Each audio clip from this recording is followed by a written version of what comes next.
Hey there, welcome to episode 90 of the Quaggling Sand audio program. I am your host, Dan Hugo. We are recording this at 1:15 p.m. on Wednesday, July 30th, 2025. Today's title and topic, Pepperfest. Stay tuned, you'll know what that is. We are hopefully familiar with what Quaggling Sand is. If you are not, it is a audio essay audio program, mostly me. I don't think there would ever be a context for a guest. Me telling stories, tales, recalling misadventures and so on for entertainment. And who knows, maybe you'll get something from one of these. Maybe not this one today. Maybe, who knows. But they are all true as far as I can recall. On the other hand, quaggling sand is a technical term. You may have referred to this condition as pins and needles when circulation returns to maybe your foot or your hand.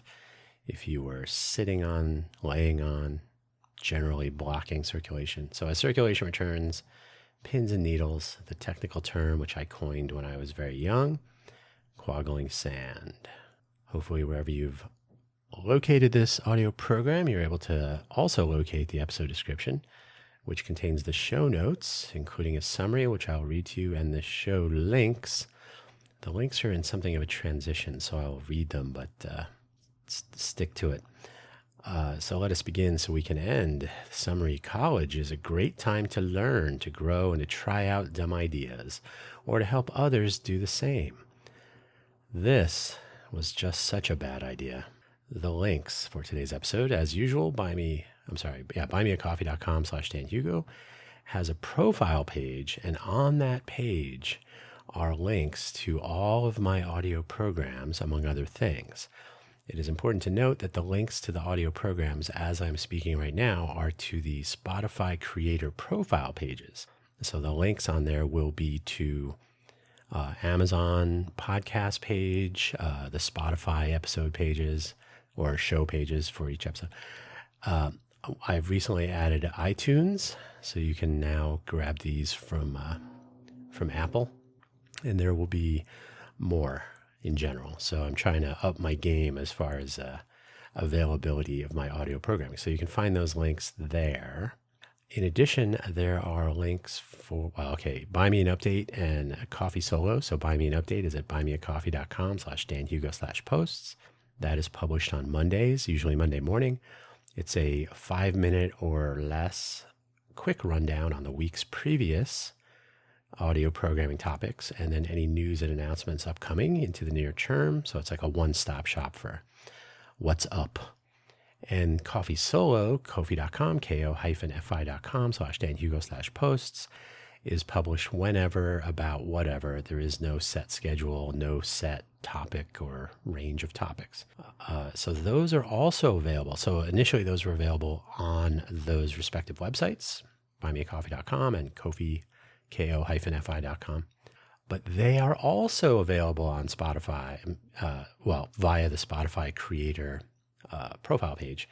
So they're published on Spotify, on iTunes, on Amazon Podcasts, et cetera, et cetera. So they will be available, as are all audio programs in the universe, via RSS feeds. You should be able to find them in your RSS reader or podcatcher, as it used to be called, your whatever software tools you use to capture the audio programs you enjoy listening to. So hopefully that will make those easier to find and subscribe to, and you can do that. So there we go. Now on to the show, Pepperfest. Here's the setup. It was my junior year of college. That is the third year for most, at Harvey Mudd College, a school part of the so-called 5 colleges: Scripps, Claremont McKenna, Pitzer, Pomona, Harvey Mudd. Located in Southern California, very near Mount Baldy, which has been in the news for various unfortunate things, especially an actor who was found after disappearing on a hike most recently, I think, and some good things in recent years. When I was a freshman in college, there was the Mount Baldy quake, which was a 5.4, if memory serves, on the Richter scale. Mount Baldy is something like 5 miles north of the campus, so it was an interesting time. So some good things, some bad things. It's a nice place to go for a hike as long as you can make it back. I was a dorm co-president of West Dorm, in fact, and fellow West Dormer that year, Dave, was the ASHMIC president. That's the Associated Students of Harvey Mudd College. So sort of like a student council, student government for the student body.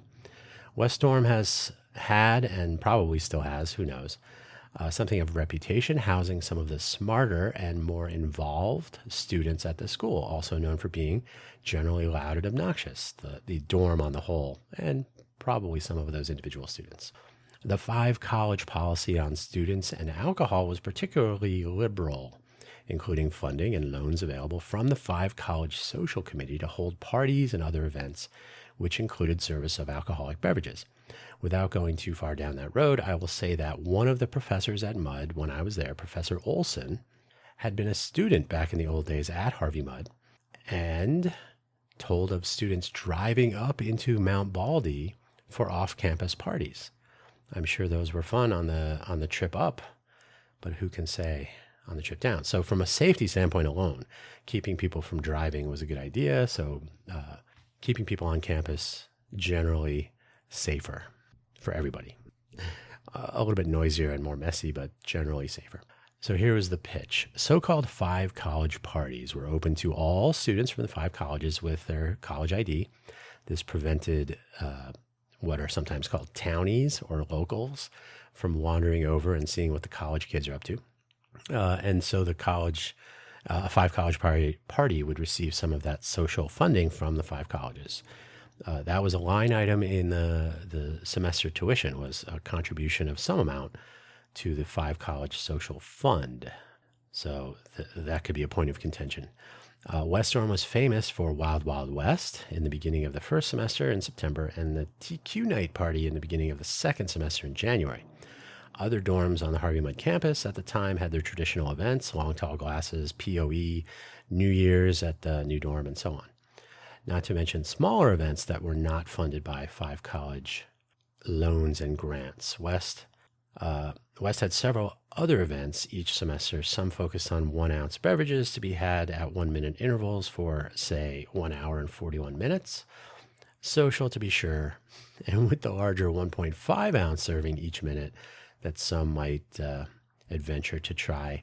That would be for, just for some perspective, 12-ounce beverages over the course, 101 minutes. The dean of students, call him Mike, that was his real name, his real first name, called Dave, ASHMIC president, and myself, West Dorm co-president, into his office one day with a concern. Not enough non-alcoholic events. He was getting some pushback from deans at the other 4 colleges and grumblings in general. He was not wrong. To have so much of a bias towards the canonical 5 college party, music, the usual, pretty much what you'd expect, without considering other social options was, well, biased. As it happens, Dave had an idea that they had tried in West Dorm at a very small scale, about 5 people, some weeks earlier. The idea was this. Rather than spending social committee money on alcohol, which was not overly contentious, but there was valid reason to think maybe there's some other things people could be doing on Friday evenings or on the weekends or anytime really. Why not spend it on non-alcoholic beverages or non-alcoholic events?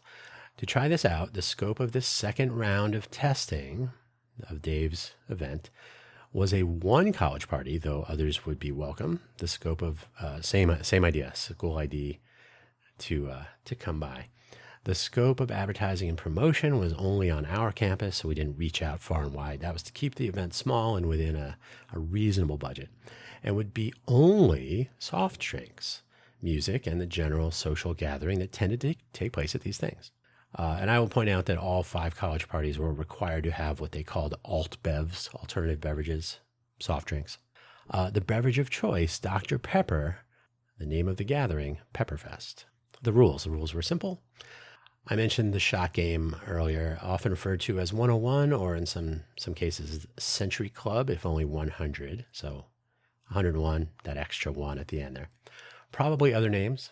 The idea was and is to pace consumption at 1-minute intervals, making it a matter of counting down sometimes, or celebrating the arrival of another minute and so on. This would be glasses of Dr. Pepper for Pepperfest. The basic rules are fairly straightforward. 1-ounce beverage serving each minute in unison, so all at the same time. 1.5-ounce servings are allowed, individual choice, 1 ounce minimum. I don't know if anyone would venture into the what's sometimes called a juice glass. That's a 4-ounce serving. I can't imagine that. That would be awful. The official game would run for 101 minutes, though for the sake of the competition, time would be kept until the final person gave up. If taking a bathroom break, one would need to catch up on return. 3 minutes away, 3 missed, 3 to consume to catch up. And I don't believe they had to be done before the next 1-minute interval elapsed, but it had to be done to catch up, to simply be on par with the rest of the participants. I was going to say competitors. It was a sort of a competition, but not really. This is worse than it sounds. I will tell you, it is. In keeping with our silly traditions, the winners, if you could call it that, the people who went the longest distance in this game, so kind of a soft competition, would receive prizes, including more Dr. Pepper. Prizes were not typical for things like this. More along the lines of Donut Rally, for example, which was a donut eating competition that involved actually driving to donut shops over I think it was a 2-hour time span. So Donut Rally winners would win more donuts, as an example. But normally 101 oriented games did not have prizes. Just making it was a winning enough, if you want to call it that. But this was an inaugural event, so why not? If memory serves, there was an attempt to determine how many might want to participate. Funding from the school for the non-alcoholic social event was to be spent on cases and cases of Dr. Pepper in cans. That would make it easier to serve, to distribute service, rather than having all of the cans. Having like 2-liter bottles or something in one place. Now you could have them in different parts of our lounge, maybe outside, etc. And if memory serves as well, I think we enlisted the help of the dining hall, the student dining hall, to store the cases in a walk-in. That may have been something to chill them a little bit. I don't know if that actually happened. It probably didn't matter because they just became warm again pretty quickly. So the Dr. Pepper was available, ready to go, and the time and place were set. The West Storm Lounge on whatever day it was to be. I will interrupt briefly and say, hopefully there's a just outside where I'm recording this episode, as usual, not only production by a street, but somehow there's some sort of a van with some 4-inch tubing, it looks like, going up into the building above in the building, so to speak. So you may hear like a pumping noise. Maybe somebody had a leak or something upstairs. So hopefully the sound is not too bothersome. I can barely hear it. It's not really registering on the VU meter, but if you hear kind of a hum, my apologies. Try to filter it out. The game, I will avoid getting into too much detail, but I will begin by saying games such as this, when using alcoholic beverages, typically beer, will have a natural moderator in the mix. People drop out through the course of the 101 minutes. That is the nature of it. For my fellow engineers, we could say that this mode of play is critically damped, maybe even over-damped. There will be a natural roll-off, a natural attrition rate, if you like. As the game begins, it is deceptively easy. Imagine, if you will, consuming a 12-ounce can of any beverage in 8 to 12 minutes. At first, this is actually pretty normal.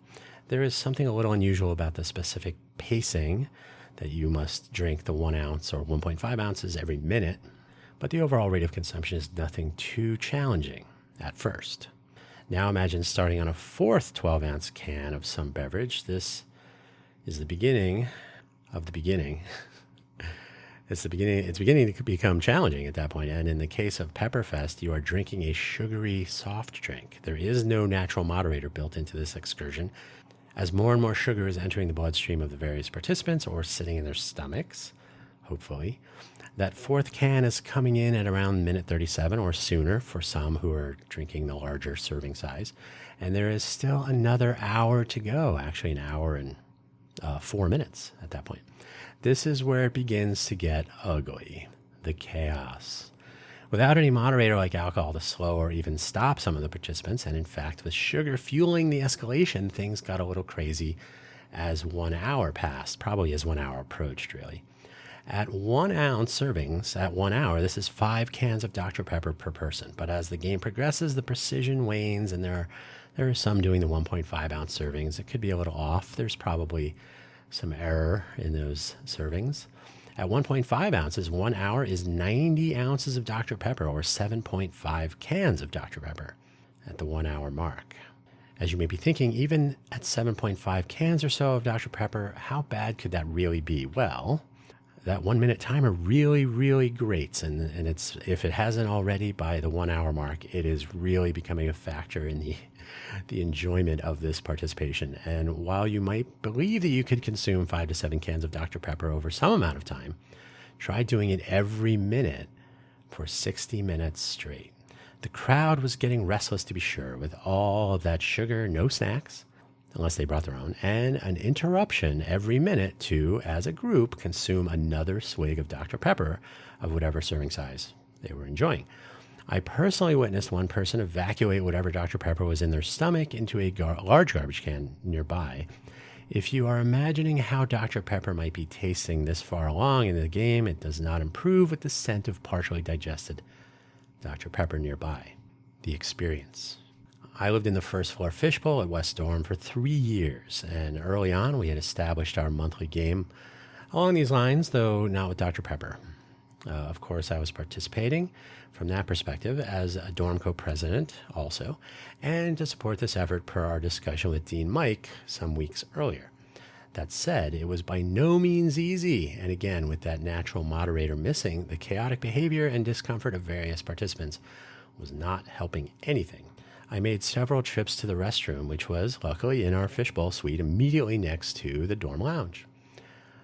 I can only say that, here again, all that sugar was not great for digestion or metabolism or anything. I took a break and brushed my teeth to get some of that taste out of my mouth, and it was essentially Dr. Pepper I was spitting into the sink. How yummy is that? The worst part of this, by far, was that catching up requirement I mentioned earlier. I'm going to say I made about 3 restroom breaks over the course of the 1 hour and 41 minutes. If drinking once each minute was a challenge, catching up with more than one between those minutes, maybe 2 or 3, was downright painful and disgusting. And remember, this is Dr. Pepper with all of the sugar and flavor, whatever that might be, with no moderation whatsoever. Nothing helping you to not taste every bit of it. In the end, I personally made it to 101 minutes.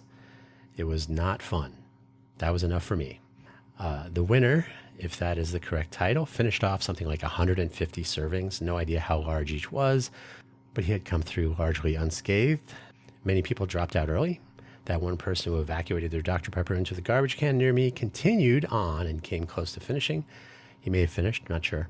Overall, good times were had by very few.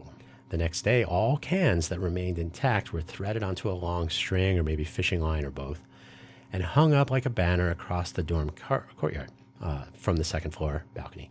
If memory serves, the width of the courtyard from balcony to balcony was about 90 feet, plus the bow of the cans on stretching across. So you can imagine what that looked like, and it was probably quite a few cans. It makes for quite a lot of cans on display, and of course, crushed cans missing the opening tab to thread the string through, cans that went home with the participants, and so on. These were not included. It was still a troubling amount of Dr. Pepper, the empties on display. There was probably some Dr. Pepper left over somewhere.